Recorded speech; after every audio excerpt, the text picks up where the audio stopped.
The grand hotel lobby sat in silence, its once vibrant atmosphere now hollow and cold.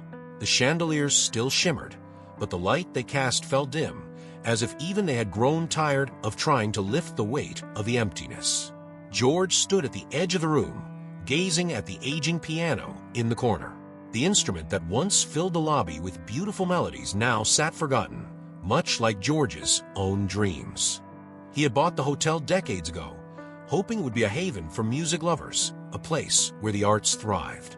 But life had other plans. Responsibilities had piled up, and the piano keys collected dust, just as his passion for music had been buried under the weight of bills and business decisions. The guests who once filled the lobby were gone, replaced by an eerie quiet.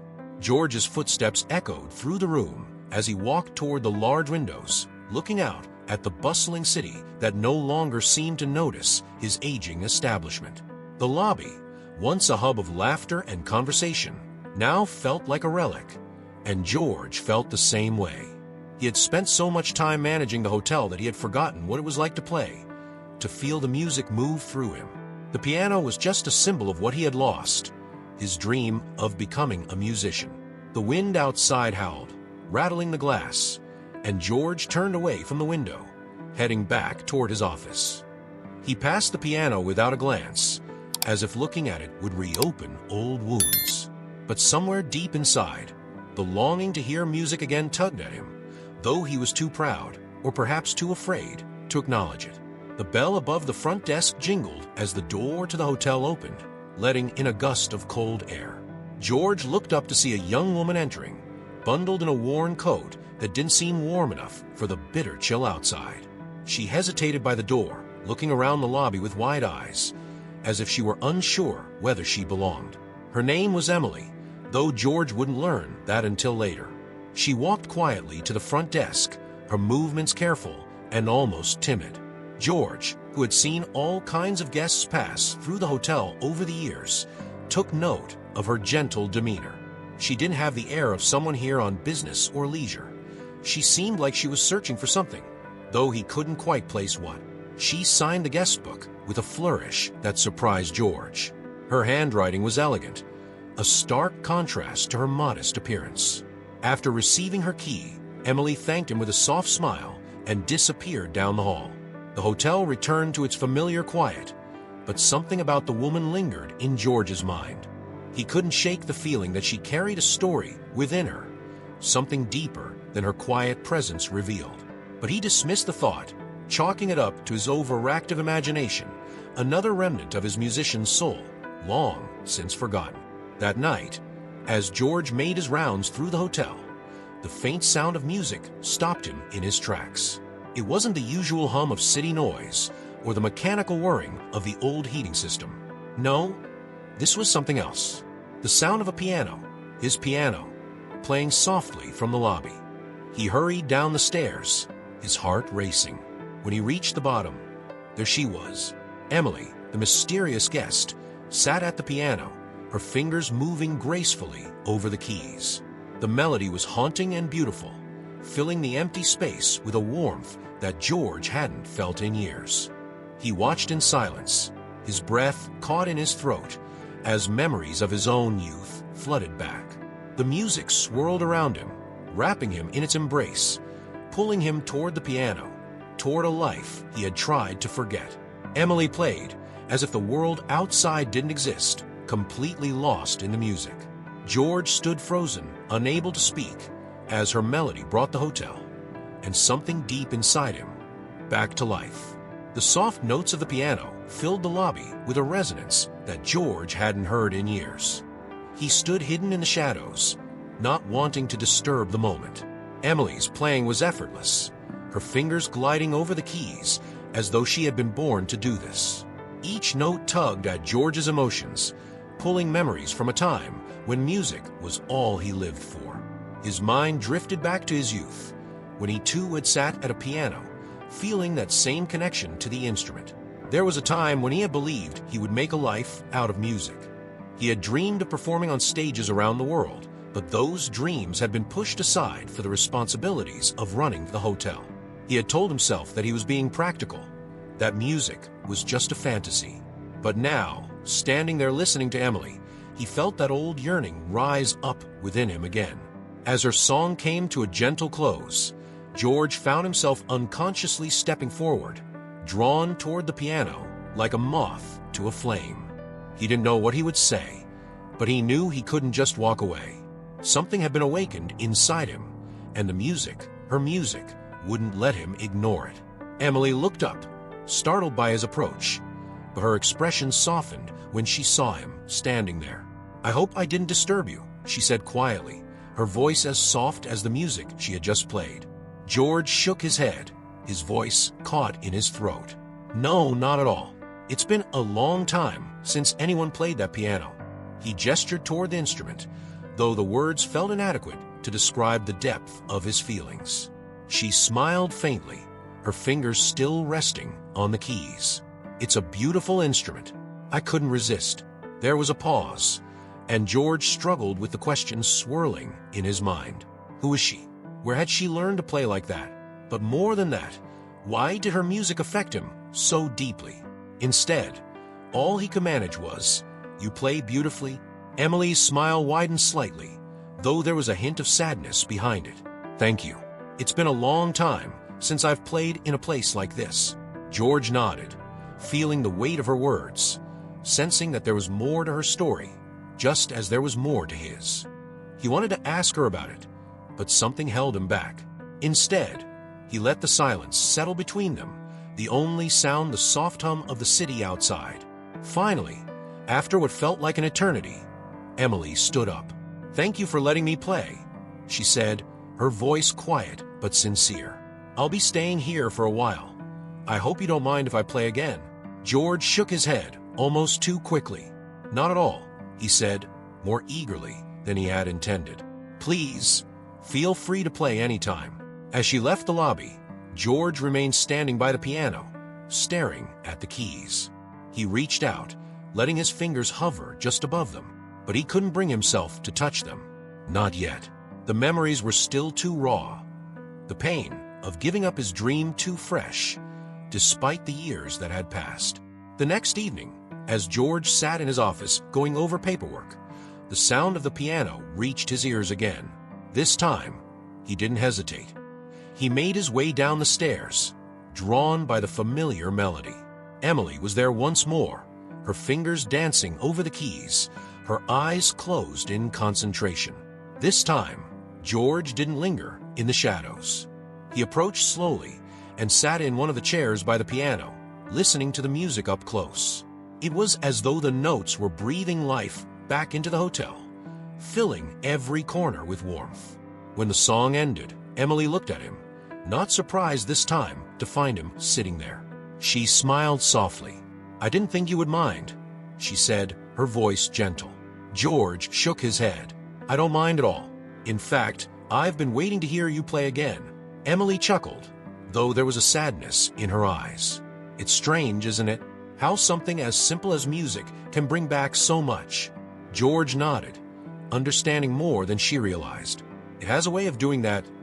He hesitated before asking, "Where did you learn to play like that?" Emily looked down at the keys, her fingers lightly brushing the smooth ivory. "My mother taught me. She was a pianist. A great one, actually. We used to play together all the time, before she passed." George felt a pang of empathy as he watched her. There was pain in her words, and he recognized it all too well. The kind of pain that comes from losing someone or something that once defined you. He had felt the same when he gave up music. "I'm sorry," George said quietly. "It must be hard, losing something that important." Emily nodded, but didn't look up. "It is. I stopped playing for a long time after she died. It just didn't feel the same without her." She paused, her voice lowering. "But something brought me back to it. I don't know if it's the piano, or this place, or something else. But I feel like I'm supposed to be here." George didn't know how to respond at first. He had spent so many years trying to forget his own connection to music, but hearing her story stirred something in him. It was as if fate had brought them both to this quiet, forgotten hotel at the same time, for reasons neither of them fully understood. "I used to play," George admitted after a long silence. The words felt strange, almost foreign to him after so many years of burying that part of himself. A long time ago, but life, well, life had other plans. Emily looked at him with curiosity. You are a musician. George nodded, feeling the weight of the years. I thought I would be, but things changed.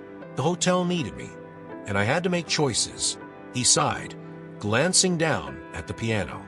I haven't touched a piano in years. Emily watched him carefully, as if she could see the conflict brewing inside him. Maybe it's time you played again. George didn't respond. Instead, he stood up slowly, his eyes lingering on the piano before he turned away. Maybe, he said, his voice quiet, almost too quiet to be heard. The days passed quietly, but the music continued to fill the hotel lobby. Each evening, Emily played her melodies, and George found himself drawn to them more and more. He no longer hesitated to sit and listen, though he always kept his distance, watching her from one of the nearby chairs. Every note she played seemed to chip away at the walls he had built around his heart. The hotel, too, seemed to awaken. A few guests began to linger in the lobby, listening to Emily's performances.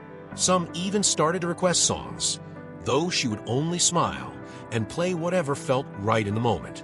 The lobby, which had once been a silent monument to George's regrets, was slowly becoming a place of life again. But as Emily's music breathed new life into the hotel, it also stirred something deeper in George. At night, he would find himself staring at the piano, remembering the feel of the keys beneath his fingers. The yearning to play again grew stronger each day, but so did his fear. Could he still play? After all these years, would his fingers even remember the notes? And if they did, what would it mean for the life he had chosen?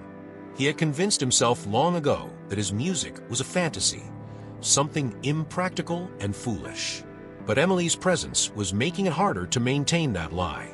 One evening, after listening to Emily play her final piece of the night, George stayed behind in the lobby, long after she had retired to her room. The piano stood in the corner, bathed in the soft glow of the chandelier. It seemed to call to him, pulling him closer. Before he knew what he was doing, George found himself standing before it. His hand hovered above the keys, his heart pounding in his chest. He hadn't touched a piano in years, decades even. What if he couldn't remember? What if all the music had left him? His fingers brushed the smooth ivory, and the memories flooded back. He could almost hear the music in his mind, feel the notes moving through him. But he hesitated, unable to press down, unable to make that first sound. The weight of his own fear and regret held him back. With a heavy sigh, George stepped away from the piano. It wasn't time. Not yet. The next morning, George went about his routine as usual, managing the hotel's business and dealing with the few guests who remained. But the lingering feeling from the previous night stayed with him. It gnawed at him, that unfinished moment at the piano. He couldn't shake it. Emily, unaware of his inner turmoil, continued to play in the evenings. Her music was a balm to the quiet unease George carried, but it also made his struggle all the more painful. Every time she played, it reminded him of what he had lost, what he had given up for the sake of practicality. And yet, every note also reminded him of the joy, the passion that had once been his whole world. He found himself avoiding the lobby during the day, too afraid that his own reflections would pull him into a confrontation with his past that he wasn't ready to face. But at night, after everyone had gone, he would walk by the piano, always lingering, always tempted. One evening, Emily found him there, standing by the piano after her performance. She approached quietly, her soft voice breaking the silence. "You used to play, didn't you?" she asked, though it wasn't really a question. She had seen the way he looked at the piano, the way his fingers twitched when he heard the music. George didn't answer right away. He wasn't sure he could find the words, but eventually he nodded, his eyes still on the keys. "A long time ago." Emily smiled gently. "It's never too late to start again, you know." George laughed, though it was more out of discomfort than humor. "I don't know if it's that simple." "Why not?" she asked, stepping closer. "The music is still in you. I can tell." He shook his head. It's been too long. I wouldn't even know where to begin. Emily's gaze was steady, kind but unyielding. The beginning is where everyone starts, she said. You don't have to be perfect. You just have to play. Her words hung in the air between them, and George felt something inside him shift. Maybe she was right. Maybe it wasn't about perfection. Maybe it was just about letting the music out, even if it wasn't the way he remembered. But still, doubt weighed heavily on him. What if he failed? What if the music that had once been his joy only brought him more pain now? He wasn't sure he could bear that. I appreciate what you're saying, he said finally, his voice thick with emotion. But I don't think I'm ready. Emily nodded, though there was a hint of sadness in her eyes. I understand, she said softly. But when you are, I'll be here. George watched her walk away, leaving him alone with his thoughts. He turned back to the piano, the same old fear bubbling up inside him. He had told himself for years that he had made the right choice, that giving up music was the practical thing to do. But now, with Emily's words echoing in his mind, he wasn't so sure anymore. Was it really too late? Or had he been holding himself back all these years out of fear? As the night wore on, George remained in the lobby, lost in thought. The piano stood before him, waiting patiently, just as it always had. The hotel lobby buzzed with an energy it hadn't seen in years. A few regular guests had taken to stopping by in the evenings, sitting down with drinks in hand to enjoy Emily's performances. Word of her music was spreading, though it remained a small, intimate crowd. George was grateful for the life she had brought back to the hotel, but a part of him still felt like an outsider to it all. One evening, after finishing another beautiful piece, Emily approached George as he stood by the front desk, sorting through some paperwork. She smiled, but this time there was something different in her expression, an unspoken request in her eyes.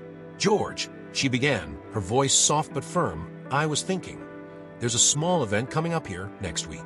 Just a gathering of guests and a few friends of mine. I'd love for you to join me. On the piano. George blinked, taken aback. He had listened to her play for weeks now, but this was different. She was asking him to take part, to expose himself to something he had long left behind. He hadn't played in front of anyone in decades, let alone in such a public way. I don't know if that's a good idea, he said, his voice cautious. I'm not exactly in practice. Emily shook her head with a reassuring smile. It doesn't matter. It's not about being perfect. It's about sharing the music. You don't have to play a whole piece. Just join me for one duet. George's heart raced at the thought. He had been content to listen, to let her bring the music back into the hotel without having to confront his own past. But now, she was asking him to step back into that world, even if just for a moment. He wanted to refuse, to tell her that his time as a musician had passed. But deep down, he knew that was the fear talking. A part of him wanted to say yes. He had spent so long pushing the music away, and now here was this opportunity. A small one, yes, but perhaps the only one he would ever get, to reclaim a piece of himself. I'll think about it, he said finally, his voice more steady than he felt inside. Emily smiled and gave a small nod. That's all I ask. As she walked away, George's mind swirled with uncertainty. Could he really do this? The idea of playing again in front of others terrified him. But Emily's words stuck with him. It wasn't about perfection. It was about sharing the music. The days leading up to the event passed in a blur. George's mind was filled with memories of his youth, of late nights practicing piano in the dim light of his childhood home, the feeling of his fingers dancing across the keys with ease. But those days were long gone, and now, as he sat at his desk in the office, staring at sheet music he hadn't touched in years, the fear of failure loomed large. Emily had given him a copy of the piece she wanted them to play together, a simple duet, nothing too complex, but enough to challenge his rusty fingers. He had looked at it for hours, not daring to try it, not wanting to face the possibility that he couldn't play like he used to. Finally, the night before the event, George couldn't avoid it any longer. He walked down to the lobby, where the piano waited for him like an old friend he hadn't seen in far too long. The hotel was quiet, as it usually was this late at night, and for once, George was grateful for the silence. He sat down at the piano, the bench creaking under his weight, and placed the sheet music in front of him. His hands hovered over the keys, trembling slightly. He had been here before so many times, but now it felt different. There was a weight to this moment, as though everything he had buried over the years was about to come rushing back. Taking a deep breath, George pressed down on the first key. The sound was tentative, hesitant, but it was there. He played the next note, then the next, his fingers moving slowly at first. But as he continued, the music started to flow. His hands remembered more than he thought they would, and soon the notes were coming easier, the melody taking shape. It wasn't perfect. His fingers slipped more than once, and there were moments when the music faltered. But as the song progressed, George felt something he hadn't felt in years, a connection to the music, to the instrument, to the part of himself he had buried for so long. When he reached the end of the piece, George sat in silence for a long moment, his heart pounding in his chest. It wasn't the flawless performance he had once been capable of, but it was something. It was a start. The next day, George met Emily in the lobby, the sheet music in his hand. She looked at him expectantly, and he nodded. "I'll do it," he said, surprising even himself with the steadiness in his voice. "But don't expect perfection." Emily's smile was warm and full of understanding. "I don't expect perfection. I just want to share the music." Together, they sat down at the piano and began to practice. For the first time in years, George felt like he was part of something again, something that mattered. The night of the event arrived quickly, and the lobby was fuller than it had been in years. Guests gathered around small tables, soft conversations buzzing as they waited for the music to begin. Emily sat at the piano, her fingers brushing the keys lightly as she warmed up. The anticipation in the air was palpable, and George could feel it deep in his bones. He stood near the back of the room, watching the scene unfold. His heart pounded in his chest as he clutched the sheet music in his hands, even though he had practiced the piece until it felt ingrained in his memory. But standing there, on the verge of playing in front of an audience for the first time in years, the familiar nerves crept in. Emily caught his eye and gave him a reassuring smile. That small gesture was enough to pull him forward, his feet moving almost of their own accord toward the piano. The chatter in the room quieted as he sat down beside her, the weight of every gaze pressing down on him. For a moment, George hesitated, his fingers hovering above the keys, frozen by the fear of making a mistake. But then Emily began to play, and the melody washed over him like a wave, steady and calming. Slowly, George joined in, his hands moving with more confidence than he expected. The duet flowed between them, the notes weaving together seamlessly as though they had been playing together for years. The audience was silent, captivated by the music filling the room. George could feel the rhythm of the piece guiding him, carrying him through each passage. He made a few small mistakes, but Emily's steady presence beside him kept him anchored.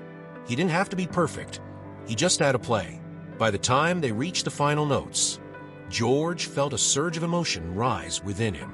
It was more than just relief at having made it through the performance.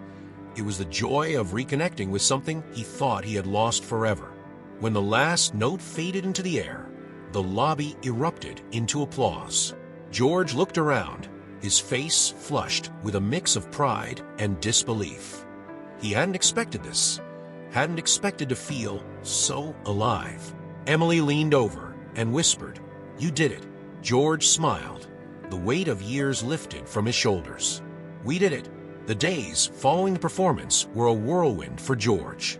Word had spread quickly, and more people started visiting the hotel, not just for its luxury, but for the music that now filled its halls. Emily continued her nightly performances, and George found himself playing alongside her more and more often. It wasn't just the guests who noticed the change. The staff, who had grown used to the hotel's slow decline, were energized by the new wave of interest. There was a buzz of excitement as the lobby became a gathering place once again, a hub of life and art, just as George had once dreamed it would be. But the biggest change was within George himself. The weight of his regrets, which had been his constant companion for so long, seemed to lighten with each performance. The music, which he had once feared would remind him of his failures, now brought him a sense of peace. Playing the piano no longer felt like a reminder of what he had lost. It was a way to reconnect with the part of himself that he had buried for too long. One afternoon, as George sat at the piano practicing, Emily approached him, her expression thoughtful. She sat beside him, watching as his fingers moved over the keys with newfound confidence. "You've changed," she said softly. George paused, glancing at her. "I suppose I have. It's not just the music," she continued. "You seem lighter, more at ease." George nodded slowly, thinking about how different he felt from the man he had been just weeks ago. "I didn't realize how much I needed this," he admitted. "For years, I told myself that music was behind me, that I had to let it go. But I was wrong." Emily smiled. "It's never too late to find your way back." They sat in comfortable silence for a moment before Emily turned to him with a more serious expression. "There's something I've been meaning to ask you," she said. "I've been thinking about organizing a larger event, something to showcase the music we've been creating here. Would you be willing to perform again? This time on a bigger stage?" George hesitated, the familiar twinge of fear creeping back in. The performance they had done together had been intimate, a small gathering in the safety of the hotel lobby. But this was something more. A bigger audience, more pressure. Could he handle it? Emily seemed to sense his hesitation and placed a hand on his arm. "You don't have to decide right away," she said gently. "But think about it. I think you're ready for something bigger." George looked at her, feeling the warmth of her encouragement. Maybe she was right. Maybe it was time to step out of the shadows completely and embrace the music in a way he hadn't done before. He wasn't sure if he was ready, but for the first time in a long time, the possibility excited him rather than scared him. "I'll think about it," he said, the words coming easier than he expected. And as he sat there, the piano's keys beneath his fingers and the music lingering in the air, George knew that whatever happened next, he had already taken the first step on a path he thought he had lost forever. As days turned into weeks, the hotel buzzed with new energy, transforming into a place where people came not only to stay, but to experience music. Word of mouth spread quickly, and guests began to fill the once empty rooms. Regulars now gathered in the lobby to hear Emily and George perform together, creating an atmosphere that was both intimate and electric. George found himself at the center of this revival, something he never expected. He had spent so many years running the hotel in quiet isolation, watching as its charm faded along with his own passion. But now, with music at its heart once more, the hotel seemed to breathe new life into him. It wasn't just the performances that filled the lobby each evening. It was the conversations, the connections being made, the laughter that now echoed off the marble floors. Musicians from the city began to visit, some asking to perform or collaborate with George and Emily, turning the hotel into a gathering place for artists and dreamers alike. One evening, as George sat at the piano, preparing for their nightly performance, James, the head concierge, approached him with a smile. "You've created something special here, George. I don't think I've ever seen the hotel this alive." George glanced around the lobby, taking in the sights and sounds of a place that had once been so quiet and empty. He nodded, a small smile tugging at his lips. "It wasn't just me," he said, his eyes finding Emily across the room. "I had help." James chuckled softly. "Either way, it's good to see you playing again. I think we all missed it more than we realized." George's smile widened, though there was a hint of nostalgia in his eyes. "I missed it too," he admitted, the weight of his own words settling over him like a soft blanket. "I didn't know how much." As the night wore on and the music flowed, George couldn't help but feel the joy that came from sharing his music with others again. It was as though he had been given a second chance to live the life he had once dreamed of, even if it looked a little different now. But amid all the happiness, a part of him still hesitated. The idea of stepping onto a bigger stage, of performing outside the safety of the hotel, was something he couldn't shake. Emily's suggestion about a larger event still lingered in his mind, and as much as the thought excited him, It all so terrified him. Could he really do it? Could he step beyond the comfort of this revival and embrace something more? The turning point came one evening when an unexpected guest arrived at the hotel.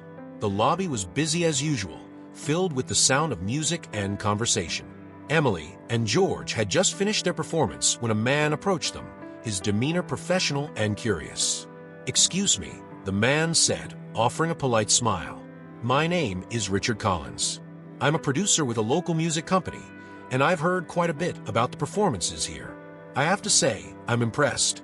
George exchanged a quick glance with Emily, both caught off guard by the man's presence. Richard continued, his eyes shifting between the two of them. "I'm actually looking for local talent to feature in an upcoming showcase. It's a fairly big event, and we're looking for something unique. I think what you two are doing here could be a perfect fit." Emily's eyes lit up at the mention of the showcase, but George's heart sank. This was it, the opportunity that Emily had hinted at, the one he had been both anticipating and dreading. "That's a generous offer," Emily said, her voice filled with excitement. "We'd be honored to participate." George nodded along, though his mind was spinning. A larger stage, more eyes on him, more pressure. He hadn't expected this moment to come so soon, and now that it was here, the fear he had buried deep inside him began to surface. Richard smiled, sensing their interest. "I'd love to meet with you both tomorrow to go over the details. I think you'll find it's a great opportunity to showcase what you've been building here." After Richard left, Emily turned to George, her excitement barely contained. "Can you believe it? This is exactly what we've been working toward." George forced a smile, though his thoughts were anything but joyful. It's a big step," he said quietly. Emily's expression softened as she looked at him. "I know it's a lot to take in, but we don't have to decide right away. Let's just hear what he has to say tomorrow. We'll take it one step at a time." George nodded, grateful for her understanding, but the knot of anxiety in his chest didn't loosen. That night, he found himself back at the piano after everyone had gone to bed, his fingers lightly tracing the keys without pressing down. The idea of performing on a bigger stage filled him with dread. What if he wasn't good enough? What if the music he had found again slipped through his fingers the moment he stepped into the spotlight? The fear of failure, of letting himself and everyone else down, gnawed at him. But alongside the fear was something else. A spark of excitement, the same thrill he used to feel before a performance in his youth. Could he really do it? Could he push past the fear and take this opportunity? The question lingered in his mind as he sat there in the quiet lobby, the weight of the decision pressing down on him. This was more than just an opportunity to perform. It was a chance to reclaim the dream he had lost so long ago. The next morning, George and Emily sat across from Richard Collins in the hotel's small meeting room. The air was filled with a mixture of excitement and tension, as George's heart raced with anticipation. Richard spread out a few documents on the table, explaining the details of the upcoming showcase. "It's going to be a fantastic event," Richard said, his voice brimming with enthusiasm. "There will be a mix of local talent and some bigger names. But what you two have is unique. Your chemistry, your style. It's something that will really stand out." Emily nodded, her excitement barely contained, while George tried to focus on the conversation. He felt the weight of the decision growing heavier with each word Richard spoke. A part of him was thrilled at the idea of performing again, of showing the world what he and Emily had built. But another part of him, the part that had grown comfortable in the safety of the hotel, was terrified. Richard handed them both a copy of the contract. "Think it over," he said. "I'd love to have you on board, but I want you to feel confident in the decision. You're going to be a big part of the showcase, and I know you'll be a hit." As Richard left, Emily turned to George, her eyes wide with excitement. "This is it," she said softly. "This is the opportunity we've been waiting for." George swallowed, the knot of anxiety tightening in his chest. "It's a lot to take in," he admitted. Emily nodded, her expression softening. "I know it's scary, but I believe in us. I believe in you." Her words were comforting, but they didn't fully quell the fear swirling inside George. That night, as he lay in bed, his mind raced with doubts and insecurities. Could he really perform on a bigger stage? What if he froze up? What if he let Emily down? The next day, George found himself sitting at the piano in the empty lobby, his hands resting on the keys. He played a few soft notes, the familiar melody calming his nerves, but his mind was elsewhere. He couldn't shake the fear that had gripped him since Richard's offer. Emily found him there later, her soft footsteps echoing in the quiet room. She sat beside him, her presence a comforting reminder that he wasn't alone in this. "I know you're scared," she said quietly, "but I also know you're ready for this. You've already come so far, George. Don't let fear stop you now." George looked down at the keys, his fingers lightly pressing the ivory. "I don't know if I can do it," he admitted, his voice barely above a whisper. Emily placed her hand over his. "You don't have to do it alone. We're in this together." Her words, as simple as they were, struck something deep within George. For so long, he had faced his fears and regrets in isolation, but now, with Emily by his side, he realized that he didn't have to carry the burden alone. With a deep breath, George nodded. "Okay," he said, his voice steady. "Let's do it." The night of the showcase arrived, and the city's concert hall buzzed with excitement. George stood backstage, the low hum of the audience filtering through the walls. His heart pounded in his chest, his nerves on edge as the magnitude of the moment settled in. This was the biggest stage he had performed on in decades, and the fear of failure loomed large. Emily stood beside him, her calm presence a steady anchor in the storm of his emotions. She squeezed his hand, offering him a reassuring smile. "We've got this," she whispered. George nodded, though his throat was dry, and his hands trembled slightly. He had practiced the piece over and over, his fingers finding the rhythm easily enough. But now, standing in the wings of the stage, the familiar fear returned. The fear that he wasn't good enough, that he didn't belong here. The stage manager signaled to them, and Emily gave George one last encouraging look before leading the way onto the stage. The bright lights blinded him for a moment, but as his eyes adjusted, he saw the audience, rows and rows of people, all waiting for the music to begin. George sat down at the piano, his hands hovering above the keys. The silence in the concert hall was deafening, every second feeling like an eternity. His heart raced, his mind swirling with self-doubt. But then Emily began to play, her fingers moving gracefully across the keys, and just like before, her music drew him in, calming his nerves. Slowly, George joined in, the melody flowing between them. The notes were familiar, but they felt different here, on this stage, in front of so many people. Every chord, every harmony seemed to carry more weight, more meaning. The audience was silent, captivated by the music that filled the room. George felt the tension in his body begin to melt away, replaced by the familiar joy of playing. He wasn't perfect, his fingers slipped once or twice, but it didn't matter. The music was alive, and for the first time in years, George felt truly connected to it. As they reached the final notes, George let the music wash over him, allowing himself to savor the moment. When the last chord faded into the air, the audience erupted into applause, the sound filling the concert hall. George looked out at the sea of faces, his heart swelling with pride. He had done it. He had faced his fears, stepped onto the stage, and played the music that had once seemed so distant. Beside him, Emily smiled, her eyes shining with pride. "We did it," she whispered, echoing the words she had spoken after their first performance together. George smiled, his heart lighter than it had been in years. "We did." As the applause continued, George knew that this was just the beginning. The music that had been buried inside him for so long was finally free, and he wasn't going to let it go again. Hey there, if you enjoyed this story, don't forget to hit the subscribe button and give it a like. It really helps the channel grow and bring more stories like this to you. What part of this story impacted you the most? Was it George's journey back to music, or maybe the unexpected twists along the way? I'd love to hear your thoughts in the comments below. Your feedback means a world to me. Also, if there's a story or theme you'd like to see on the channel, drop your suggestions in the comments. I'm always looking for new ideas and inspiration from you. Thanks for watching, and stay tuned for more.